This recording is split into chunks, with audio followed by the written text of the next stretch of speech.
रहे हैं जनता one news.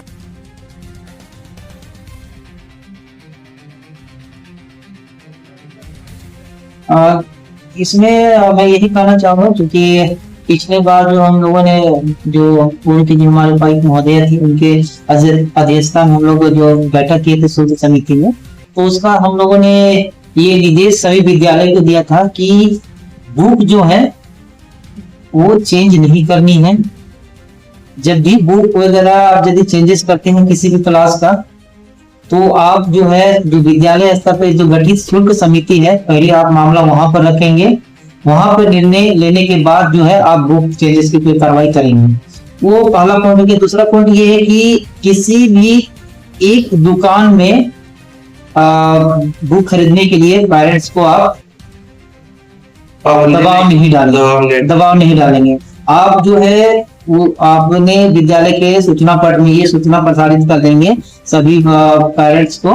कि आपको जो है जिले की किसी भी दुकान से यहाँ की पुस्तकें मिलेगी, किसी एक दुकान में लेने की कोई बाध्यता नहीं है। ये चीज बोला गया था और यदि इसका पालन नहीं हो रहा है तो इस बार हम लोगों ने 4 तारीख तक समय दिया है सारे विद्यालय को कि आप विद्यालय स्तर के विद्यालय शुल्क समिति का बैठक करके निर्णय की एक प्रतिलिपि जो है जिला कार्यालय को उपलब्ध करवाएंगे। उसके बाद जो है डीसी सर के द्वारा एक निर्देश प्राप्त है, 6 तारीख को हम लोग गठित टीम है उसके सामने वो अपना सारे जो शुल्क का जो संबंधी कुछ भी आप बढ़ोतरी किए हैं या फिर कोई भी निर्णय लिए उसका हम लोग को जांच करनी है। जांच करने के बाद उनका रिपोर्ट तैयार होकर डीसी सर को देना है और उसके बाद हम एक शुल्क समिति का बैठक करके उसमें हम लोग निर्णय लेंगे कि क्या करना है आगे को, है ना। तो जो भी होगा राज्य सरकार का जो दिशा निर्देश जो है जो बजट में पास है उसी के आलोक में सारी चीजें की जाएंगी। यदि इस प्रकार से कोई विद्यालय या पुस्तक विक्रेता कर रहे हैं तो यदि संज्ञान में आता है तो हम लोग जो है उसको नियम संगत कार्रवाई करेंगे और बहुत ज्यादा अभी जो है कार्रवाई का प्रक्रिया चली रही है। यदि कोई ऐसा मामला सामने आती है तो उस पर नियम संगत कार्रवाई कीजिए। विद्यालय हैं और जो इंडाई से संचालित विद्यालय हैं उनको पहले ही सुरक्षा संबंधी जो है दिशा निर्देश दिया जा चुका है कि वो बच्चों की सुरक्षा के लेकर किसी प्रकार की लापरवाही ना बरते, है ना। यदि उनका स्कूल रोड के किनारे है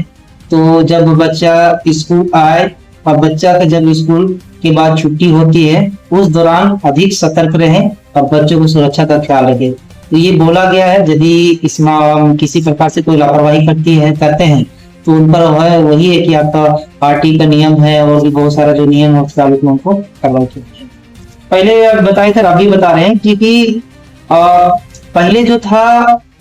2024 से पहले सरकार का निर्देश नहीं प्राप्त था कि प्राइवेट स्कूल में हम लोग को कुछ करनी है और न ही फीस बढ़ोतरी के संबंध में किसी प्रकार से निर्देश प्राप्त था। लेकिन वर्तमान समय में राज्य सरकार का हमें निर्देश प्राप्त है तो उक्त के आलोक में यदि किसी भी प्रकार की कोई मतलब उस नियम के विरुद्ध कोई विद्यालय कार्य करते हैं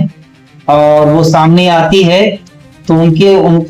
मतलब यदि सामने आती है तो उनको जो है नियम संगत हम लोग कार्रवाई करेंगे उस नियम के आलोक में जो हमको राज्य सरकार द्वारा 2025 में प्राप्त हुई है।